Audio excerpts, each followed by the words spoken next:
Saya mulai ya. Nah, ini saya harus selesaikan ini. Kita sepakat dulu sampai jam berapa kita? Oh enggak, kalau Anda mau sampai jam 12 silakan saja. Saya setengah 10 selesai lah. Karena ini pembuka ya, pembuka. Ke depan kita akan lebih kompleks karena saya pengen ini dicoba sampai sepekan. Nanti akan melahirkan perubahan. Karena ke depan kita akan bicara tentang riba, tentang macam-macam ya. Itu perlu lebih fokus lagi. Ini yang dasar untuk sepekan dulu. Siap ini ya? Yuk kita mulai. 1. Rizki lewat ikhtiar atau usaha. Saya boleh teman-teman sekalian buka ini ya? Ini udah? Ya. Udah. 1 yang lewat usaha itu ikhtiar. Ya, buka Quran surah 39, Quran surah 53 ayat 39. An-Najm ayat 39. Wa allaysa lil insani illa ma sa'a. Wa allaysa lil insani illa ma sa'a.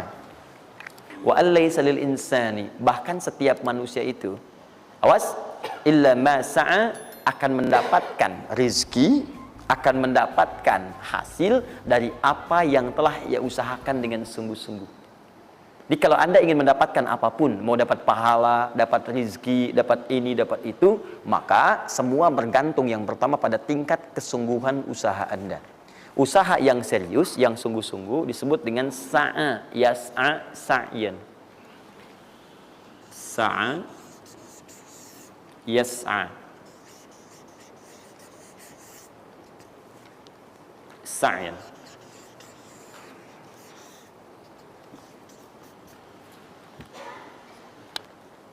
Ini sa'a, yas'a, sa'yan tidak disebutkan dalam bahasa Arab kecuali menunjuk satu usaha yang sangat serius, sungguh-sungguh.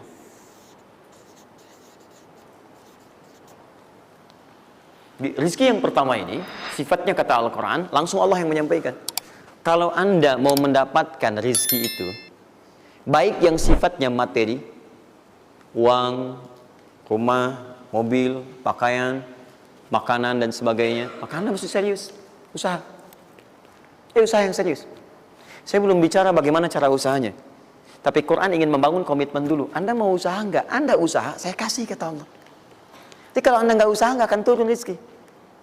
Ya, nggak ada rezeki turun dengan cuman diam aja, nggak ada. Anda mesti usaha. Saat saya berada di Mesir, ada 2 mahasiswa itu saling, mereka paham Quran. Mereka diskusi ingin membuktikan kebenaran Quran. Yang satu cara berpikirnya benar, yang satu keliru. Yang satu berkata, Allah kan sudah jamin rezeki kita akan diberikan, ya kan? Sampai kita wafat sempurna rezeki. Jadi nggak nyari pun pasti dikasih. Cara berpikirnya seperti itu. Ini yang dipakai oleh orang liberal sekarang. Nah, maksudnya logika semacam ini.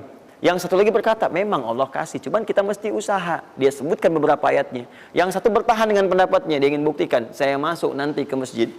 Kalau di Timur Tengah itu suka ada zawiyah, tempat-tempat khusus untuk ibadah. Dia masuk ke dalamnya, sembunyi di belakang meja. Nah, di masjid itu suka ada muhsinin, para donatur, yang itikaf kasih makan, kasih makan. Hari pertama semua dikasih, dia tidak, karena ngumpet. Karena perjanjiannya nggak boleh ada usaha apapun. Hari kedua dia masih ngumpet, nggak dikasih, semua dikasih yang ada. Hari ketiga sudah lapar sekali, sudah nggak tahan. Begitu udah dikasihkan, yang muhsinnya tanya, hal min akhar, ada lagi yang lain nggak? DKM-nya jawab karena nggak tahu, kan ngumpet, nggak ada yang lain. Baik, kalau gitu saya kasih ke tempat lain. Karena beranjak mendengar suara itu, dia langsung kasih kode dengan berdahan. Kaget kan DKM. Begitu dibuka, ada orang ngumpet di belakang meja, sudah kelaparan. Akhirnya dia ada orang satu lagi di sini, langsung dikasih bagiannya sampai dengan 3 bungkus. Begitu dikasihkan itu, teman yang kedua tadi yang mengatakan mesti ada usaha, langsung mengejar pada teman yang bersembunyi. Dan dia katakan, kan saya bilang dari awal, rezeki itu mesti dicari, walaupun dengan sama. Saya juga sama, Ustadz pemateri misalnya kan, begitu kehausan ya, kan? Nah, misal, panitia datang, macam-macam lah. Misal tuh. Enggak, itu contoh. Saya nggak biasa ceramah sambil minum. Ya. Yeah.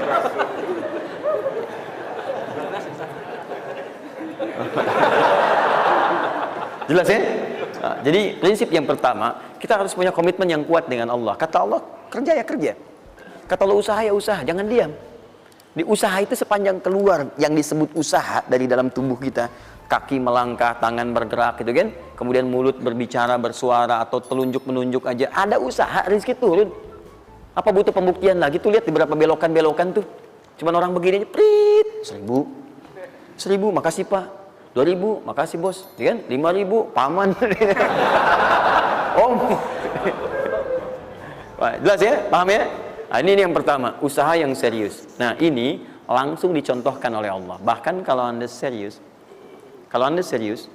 nah perhatikan, ini jejaknya langsung ditemukan dan diabadikan dalam Al-Quran. Ada beberapa tahapan yang mesti kita tahu. 1, 2, 3. Perhatikan cara keseriusan yang digambarkan dalam Al-Quran. Teman-teman, kalau saya sebutkan sa'ah dalam Al-Quran, mungkin agak banyak kita mencarinya, butuh energi. Tapi kalau saya ilustrasikan begini, antum insya Allah akan lebih cepat menemukan. Kalau kita haji atau umrah, kemudian ada ritual setelah tawaf, namanya apa? Sa'i. Apa itu sa'i? Tuh kan, lari-lari kecil. Kalau lari-lari besar, maraton. Kan sudah saya tuliskan di atas. Sa'i itu kan dari sini tulisannya. Ya. Dari mana sa'i itu? Safa ke Marwah. Ya, buka Quran surah kedua ayat 158. Paling kiri di pertengahan. Innas safa wal marwata min sya'airillah. Faman hajjal bait aw i'tamara fala junaha alaihi ay yattawafa bihima. Man tatawwa khairan innallaha syakirun alim. Lihat sini. Ibadah ini kenapa dinamakan dengan sa'i? Dan sementara orang sekarang agak kurang tepat menerjemahkan dengan lari-lari kecil. Dalam bahasa Arab lari kecil bukan sa'i. Dalam bahasa Arab lari-lari kecil itu bukan sa'i. Ingat baik-baik kalimat ini. Kenapa dinamakan dengan sa'i? Karena di tempat ini pernah ada satu sosok yang sangat bersungguh-sungguh untuk berusaha. Sangat serius. Untuk mendapatkan rizki dari Allah Subhanahu wa ta'ala. Sosok ini datang, diantarkan oleh suaminya. Kemudian ketika diantarkan, ternyata ini yang paling menarik. Ini yang saya berikan 3 panah ini. Diabadikan kisah ini di Quran surah ke-14 ayat ke-37. Pertama diantarkan. Ya, begitu tiba suami, istrinya dengan anak yang baru lahir, tiba-tiba langsung bermohon kepada Allah. Perhatikan, bukankah Allah pemilik rezeki? Masih ingat tadi teori di awal? Pusat rezeki ada di mana? Baik. Nah, ini teman-teman sekalian, kaidah yang pertama, kalau antum ingin berikhtiar berusaha, maka hal yang pertama dilakukan adalah mendekat dulu kepada pemiliknya. Mohon minta kemudahan, minta petunjuk, minta kenyamanan, minta keberkahan. Itulah sebabnya sebelum kita berangkat, kita sholat dulu. Sholat subuh, sholat fajar, menghadap, usahakan. Makanya Nabi setelah selesai sholat, itu selalu meminta kepada Allah diberikan petunjuk mendapatkan rezeki. Ya, yang di Ibnu Majah nomor hadis 925 itu, Allahumma inni as'aluka ilman nafi'a wa rizqan thayyiba wa amalan mutaqabbala. Minta. Kalau dalam bahasa kita, ya Allah berikan saya hal yang bermanfaat, ilmu bermanfaat dan rezeki terbaik di hari ini. Minta. Nah, begitu sampai beliau bermohon pada Allah, Rabbana inni askantu min dzurriyyati biwadin ghairi dzi zar'in inda baitikal muhram. Perhatikan ya. Ya Allah, saya bermohon kepadamu, engkau yang merawat kami, memerhatikan kami, memberikan rezeki kepada kami. Sifat rububiyah yang disebutkan namanya Rabb. Begitu meminta kepada Allah, ya Allah sekarang saya diperintahkan olehmu sebagai tawadu. Nabi Ibrahim mengatakan, saya menempatkan sebagian keturunan saya, istri saya, anak saya di satu tempat yang sangat gersang. Anda bayang nggak? Tempatnya gersang, gunung-gunungnya itu, batu-batunya itu rapat luar biasa, kerasnya luar biasa, dan nggak ditemukan sumber air di situ. Artinya ini kondisi yang paling dalam lah, ya. Kondisi yang paling sulit didapatkan. Jadi selevel tumbuhan pun nggak ada. Jadi saya mau katakan begini, lihat ya. Anda pergi ke satu tempat, Anda berusaha tuh masih ada, Google-nya ada, bangunannya ada, kendaraan ada, modal ada, tinggal kelihatan semuanya jadi aktiva semua tuh. Tinggal kita olah aja. Ada orang yang pernah mendatangi tempat yang semuanya nggak ada bahan-bahannya. Bayang ya? Kosong. Tuh, saya pernah satu kali waktu ada krisis itu beberapa ke belakang, itu semua showroom macam-macam itu pada jatuh. Dan saya diundang ke Hyundai untuk ngasih motivasi, ngasih training. Pertama kali saya dibawa itu, teman-teman sekalian, saya dibawa ke showroom mereka, selapangan tuh, isinya mobil semua. Mobil, apa perkataan pertamanya? Kata manajernya, Ustaz, itu biasanya kami kosong nih. Sekarang banyak seperti ini katanya. Mohon nanti diberikan gambaran seperti apa kami mesti semangat macam ini. Saya bilang, Pak, Bapak itu luar biasa ya. Tahu nggak Pak? Orang yang pertama kali menemukan mobil, jangankan mobil begininya, bahannya aja susah nyarinya. Masuk kemudian ke showroom aja nggak ada. Di belakang rumahnya cuma otak-atik jadi bahan macam-macam, jadi yang sederhana. Ya dari situ aja jadi mobil. Bapak sekarang udah ada mobilnya, tinggal dipasarin aja. Nah sekarang banyak orang banyak mengeluh. Nabi Ibrahim dulu cuma bawa istrinya ke tempat yang gersang luar biasa, nggak ada potensi apa-apa, materinya kosong, itu gersang, tumbuhan nggak tumbuh. Apa yang terjadi? Begitu sampai di situ, satu kalimat ketika meninggalkan Ibrahim istrinya Sayyidah Hajar dengan anaknya Ismail alaihissalam, maka pertanyaan pertama dalam satu riwayat, ahadza min amrillah, apakah semua ini ketetapan Allah? Maka dijawab bala. Perhatikan prinsipnya, selama ini ketetapan Allah, maka Allah tidak akan menyia-nyiakan saya. Dan rizki telah Allah tetapkan kepada kita, maka Allah tidak akan pernah menyia-nyiakan kita. Paham ya? Jadi kalau Anda ditempatkan di kondisi apapun, bahkan mulai belum bekerja, baru lulus kuliah, bahkan mulai baru membuat satu bisnis misalnya, atau macam-macam halnya, ingat, ada yang lebih buruk kondisinya daripada Anda, yang semua bahannya bahkan belum didapatkan. Dan dia yakin dengan Allah. Sepanjang Anda punya Allah, maka semua akan mudah bagi Anda. Ini prinsip yang pertama. Jelas ya? Nah, kalau sudah paham sampai sini, belum berhenti karena ada komitmen untuk usaha. Apa usahanya? Maka Ismail menangis satu saat, dan Allah tetapkan asinya nggak keluar dari ibunya. Begitu tidak keluar, nah anak ini kan pasti bergejolak. Tangan bergerak, kaki bergerak, disimpan di bawah. Saat bergerak itu kakinya menghunjam ke tanah, tangan bergerak, nggak keluar apapun. Ibunya ini yang menempuh usaha yang sangat serius untuk mencari. Dia tahu kalau cuma diam nggak akan datang. Maka ibunya menerapkan satu ketentuan pertama yang nanti diabadikan dalam Al-Quran, yaitu teori rezeki dengan ikhtiar, mencari cara yang serius. Nah, cuma apa yang akan kita keluarkan saat ini terlepas dari usaha apapun yang Anda kerjakan saat ini. Tapi teori dasarnya adalah ketika Anda menempuh usaha yang serius ini, ada beberapa tahapan yang mesti Anda lalui. Persoalannya, waktu saya sudah habis 9:30. Nah, saya mau minta sedikit aja, boleh nggak saya tambah 5-10 menit? Alhamdulillah. Nah, satu, saya agak cepat ya, saya agak cepat. Satu. Nah, tahan. Yang pertama beliau lakukan, beliau kemudian mencari itu dengan semangat, naik ke satu bukit. Naik. Bukit apa namanya? Kapan bukit itu dinamai dengan Sofa? Ini persoalannya. Belakangan kan? Belakangan, setelah itu bukit Sofa. Dari mana munculnya Sofa? Sofa itu kan kalau kita gali dari akar katanya, ya berasal dari kata tasfiyah. Ya, Sofa, yasfi, sofyan, wa tasfiyatan, wa sofian. Wasufyanan, kalau pakai sin Sufyan, kalau pakai sod Sufyanan, Sofiyun. Tasfiyah artinya menyaring sesuatu yang kotor sehingga yang bersih aja yang kelihatan. Kalau Anda menyaring sesuatu, saring, bersihnya itu ada, kotornya hilang, dibuang. Itu namanya tasfiyah. Pakai ta, sod, fa, ya, ta.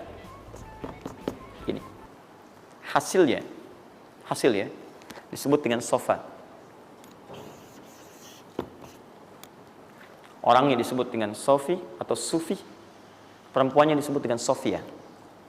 Jadi kalau ada yang namanya misalnya Sufi atau Sofia, ini orang yang mampu menyaring segala yang kotor dalam dirinya sehingga yang keluarnya yang baik-baik aja. Kalau bicara ada yang provokasi, mau ngucapkan yang kotor dia tahan, keluarnya yang baik. Mau melihat ada yang kotor dia palingkan, dia yang baik. Itu Sofia. Perempuannya, laki-lakinya Sofi, ya, atau Sufi. Baik. Nah, Sofa, kenapa disebut dengan Sofa bukitnya? Karena pada saat itu, walaupun tidak ada modal, situasinya sulit, beliau bisa menyaring keadaan dirinya, sehingga menghilangkan yang kotor-kotor dalam benaknya, dan yang ada cuma prasangka baik kepada Allah Subhanahu wa Ta'ala. Maksudnya Pak, kalau Anda ingin memulai usaha, sehebat apapun, walaupun nggak ada modal, nggak ada apapun, hal pertama modal terbaik yang Anda mesti lakukan adalah berprasangka baiklah kepada Allah Subhanahu wa Ta'ala. Sofa. Positive thinking kepada Allah. Allah sudah janjikan kepada saya, maka saya akan memenuhi apa yang Allah perintahkan. Dan akhirnya Allah memberikan apa yang dijanjikan.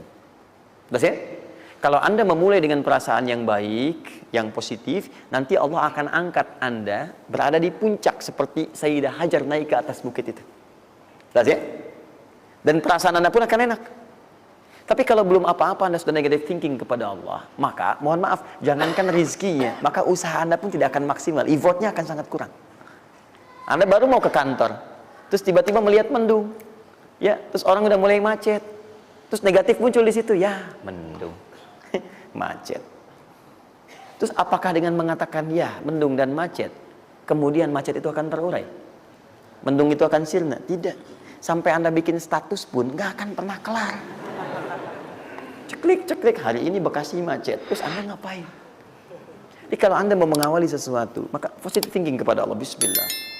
Allah yang bikin mendung, Allah yang bikin terang. Nggak ada bedanya. Bismillah, saya diperintahkan, saya jalan. Tak bisa, kemudian saya coba cari alternatif. Macam Anda usaha. Paham ya? Nah, kemudian, bukankah seseorang berusaha itu ingin mendapatkan sesuatu? Puncak hal yang diinginkan, yang diharapkan itu bentuknya rizki. Tapi sifat ingin mendapatkan sesuatu, puncaknya disebut dengan marwah namanya. Sesuatu yang sangat diharap, diinginkan, marwah. Perhatikan baik-baik. Ya. Saya mau tanya begini, dari sofa ke marwah, berusaha dengan serius Sayyidah Hajar. Lihat sini, sofa itu kan di atas kan, terus turun kan, turun, tahan sini. Begitu ke sini, ngelihat ada peluang di sini, terlihat seperti ada oase, maka dipercepat jalannya. Makanya di sini sekarang ada tanda lampu hijau. Ya, begitu nyampe sini untuk laki-laki lari-lari kecil, perempuan jalan cepat. Ini karena ibadah yang disebut dengan sa'i sering diartikan dengan lari-lari kecil. Ini berlari ini teman-teman, jalan cepat ibu. Ini sesungguhnya awalnya ini melihat di sini seperti peluang ada oase di sini di marwah, banyak air, maka dipercepat jalannya. Sampai di batas ini ragu lagi, betul nggak ya? Apa cuma fata morgana? Tapi yang paling dahsyat adalah dia memastikan dengan ikhtiarnya. Saya mesti pastikan dulu, jangan menduga-duga. Dikejar sampai ke atas. Begitu kepastiannya tidak ada sama sekali. Ternyata fata morgana saja. Dari sini balik lagi, mungkin di sini ada. Ya, balik lagi ke tempat tadi, balik dilihat sini kayak ada betul di sini. Balik nyampe sini fata morgana. Bola balik, bola balik, bola balik sampai dengan 7 kali. Ya, dari sini ke sini 1. Sini ke sini 2. Ini 3, 4, 5, 6, 7. Ingat, sofa selalu genap, marwah selalu ganjil. Kalau Anda umrah, kemudian tiba-tiba Anda merasa berakhir selesai, tapi posisi Anda di sofa kemungkinan cuma 2. Kalau bukan Anda kurang baru 6 kali, atau Anda terlampau soleh 8 kali. Pasti di sini. Nah, apa hikmahnya? Proses ini disebut dengan sa'i. Perhatikan baik-baik. Tahan, fokus. Ketika Anda berusaha teman-teman, maka mulailah dengan berpositive thinking kepada Allah. Tapi ingat, usaha Anda tidak akan selamanya ada di atas. Mungkin suatu saat akan turun. Kan? Mungkin Anda ada di puncak. Mungkin suatu saat Anda turun. Mungkin kadang ada di puncak, kadang stabil aja. Tapi kalau Anda melihat peluang, cepat kejar selama peluang itu baik. Itulah yang dimaksud dengan kompetisi yang sehat. Ada dapatkan kejar, ada tender, ikut tender dengan cara yang baik, cara yang normal, ikut. Kalaupun bukan rezeki Anda, nggak ada masalah. Dan jangan pernah macam-macam lah. Saya dah Hajar kan nggak pernah nyogok sama malaikat. Malaikat cepat sini dah gitu. Saya kan di sini Nabi gitu kan. Kau minta apa saya kasih, kan nggak pernah. Ya biasa aja bolak-balik. Ya walaupun mungkin ketika Anda kejar itu bukan bagian Anda, mungkin cuma fata morgana, nggak ada masalah. Saya kasih rahasia besarnya. Sepanjang Anda betul-betul ikhtiar dilakukan karena Allah, maka perhatikan baik-baik. Kadang-kadang Allah seakan menunda apa yang menjadi hak Anda, bukan ingin menunda dan membiarkan Anda tidak mendapatkan sesuatu, tapi ingin memberikan semua nikmat secara sempurna. Karena di atas itu ada nikmat pahala, ada nikmat doa, ada nikmat istighfar, ada nikmat usaha, dan nikmat hasil yang tiada terputus. Tidak terputus. Lihat sini. Kalau antum sehari berusaha, nggak dapat apa-apa. Memang, mohon maaf, hasilnya belum dapat diraih. Belum dilihat tuh. Tapi bukankah pada saat itu, doa antum akan bertambah? Bukankah malamnya salatnya nambah? Tahajud? Bukankah di situ kadang-kadang kita istighfar? Ya Allah. Teman-teman, bukankah istighfar menggugurkan dosa? Bukankah berdoa menambah harapan, mengakumulasikan sesuatu? Bukankah tahajud menambah pahala lagi? Kadang-kadang yang diinginkan oleh Allah pertama kali bukan dunia dulu. Ketika Allah mencintai seorang hamba, dia akan berikan pahala akhirat dulu. Karena dunia itu sifatnya sementara. Hei fulan, kamu kemana aja? Kemarin kamu jauh dari saya, baru sekarang kamu pikir dekat dengan saya. Saya nggak pengen kasih dunia dulu, dunia itu kecil. Kalaupun di seekor sayap samuk sebelahnya, sebelah sayap nyamuk ada dunia itu ada nilainya, saya kasih buat kamu deh, nggak ada nilainya. Ya, karena itu saya ingin kamu akhirat sempurna dulu. Saya ampuni dulu dosa-dosa kamu yang kemarin. Begitu sudah diampuni, hari kedua istighfar lagi diampuni, saya kasih pahala yang banyak. Begitu pahala udah dapat, dosa udah diampuni, baru dunia diakumulasikan. Karena hukum dunia itu, kalau antum usaha akan terus diberikan. Jadi nggak ada yang nggak dikasih. Jadi kalau antum sehari bekerja ini, kelihatannya nggak dapat apa-apa. Bukan nggak dapat apa-apa, disimpan untuk diakumulasikan. Nanti dosa antum tuh udah hilang, amalan udah banyak, antum dapat banyak. Kadang-kadang nggak sadar kalau saat dapat banyak itu sebetulnya itu hasil usaha antum sebelumnya. Itu teorinya begitu. Ya, jadi nggak ada yang nggak dapat apa-apa, semua akan dinilai. Sepanjang antum bergerak dikasih, dan antum buktinya hidup juga. Sampai ke hari itu kan masih hidup, bisa makan juga di hari itu, bisa beraktivitas juga, sehat juga dan sebagainya. Belum dapat apa. Makanya kata Nabi, yang hari itu ada makanan, dia orang kaya sebetulnya. Kalau besok masih ada lagi, kaya banget. Antum sampai sebulan masih ada cadangan. Kenapa kita mesti berkeluh kesah? Dan belum tentu hidup juga sampai besok. Yang tuh mau ngumpulin apa?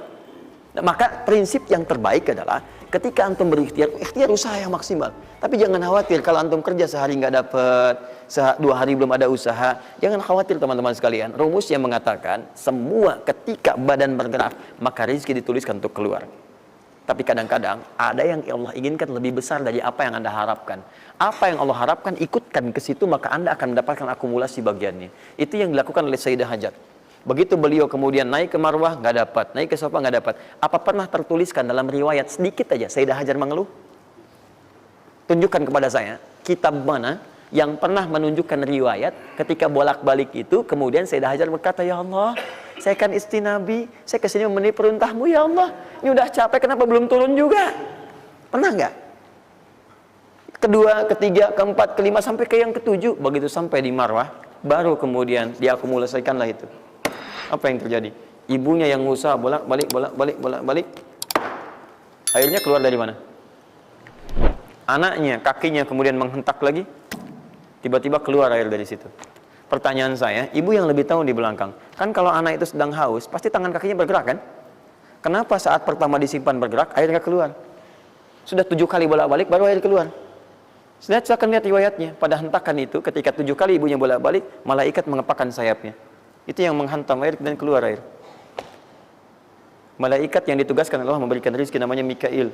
Itu ada di Quran surah kedua ayat ke-98. Ya, man kana aduwwan lillahi wa malaikati wa rusuli wa jibril wa mikail. Mikail. Di antara tugas Mikail oleh Allah ditugaskan untuk memberikan rezeki. Yang paling menarik, perhatikan baik-baik. Begitu airnya keluar, ibunya sedang di Marwah, sedang berdoa nih. Makanya kalau sa'i di sofa ngadep ke kiblat berdoa dulu, ke Marwah ngadep ke kiblat berdoa dulu. Begitu sedang berdoa nyampe ke Marwah yang ketujuh, anaknya lebih kencang menangisnya. Ibunya mendengar suara nggak biasa, dikejar ke sini. Begitu kejar ada air. Apa kata ibunya? Lihat kalimatnya. Zam, zam, zam, zam. Ibunya tidak mengatakan ijma, tapi zam, zam, zam, zam. Zam itu artinya kumpul jangan berhenti, kumpul jangan berhenti, kumpul jangan berhenti. Sampai sekarang air itu tidak pernah berhenti. Perhatikan bagaimana akumulasi pekerjaan seorang ibu yang sangat serius menghasilkan rezeki bukan hanya untuk dirinya, untuk anaknya, cucunya, cicitnya, dan berganti generasi sampai kita sekarang. Kita aja ke zaman Nabi Muhammad, itu teman-teman sudah lewat 15 abad. Nabi Muhammad ke Nabi Ismail 29 generasi. Satu generasi bisa ribuan tahun. Nabi Muhammad ke Nabi Musa aja 2000 tahun, ke Nabi Isa 600 tahun. Sekarang ke Nabi Ismail 29 generasi. Muhammad bin Abdullah bin Abdul Muttalib bin Hashim bin Abdul Manaf bin Qusay bin Murrah bin Kilab bin Ka'ab bin Ghalib bin Fihir bin Malik bin Nadar bin Kinana bin Khuzaimah bin Mudrika bin Ilyas bin Salam bin Nizar bin Mudar bin Ma'ad bin Addan bin Adi bin Adri, ya, bin Muqawwam bin Nahur bin Tari bin Ya'rub bin Yasub bin Nabit bin Ismail alaihissalam. 29 generasi. Yang bisa mengulang 29 ini saya bebaskan paspornya untuk menghafal Quran di pekan depan. Silakan. Boleh, silakan. Tapi kalau salah satu tambah satu ayat. Jelas? Terakumulasi. Maka boleh jadi kita berusaha bekerja, sehari belum dapat, 2 hari dagang belum dapat, tenang. Begitu antum 3 hari, tiba-tiba dagangan diborong habis. Itu sebetulnya usaha antum yang sebelumnya. Tapi antum dapat bonus ampunan dosa, pahala, macam-macam. Maka jangan mengeluh. Dan jangan pernah antum sekali-kali, awas ya, awas, mengeluarkan kata-kata yang seakan-akan Allah menghentikan rezeki antum. Maka disitulah kesulitan paling sulit akan antum awali. Ya Allah, apa engkau nggak sayang dengan saya? Saya perlu usaha apa lagi? Kenapa belum diberikan juga? Dan sebagainya. Itu kadang-kadang membuat seseorang kalau sudah kehilangan arah seperti itu sampai meninggalkan agamanya, itu yang paling fatal. Paham ya?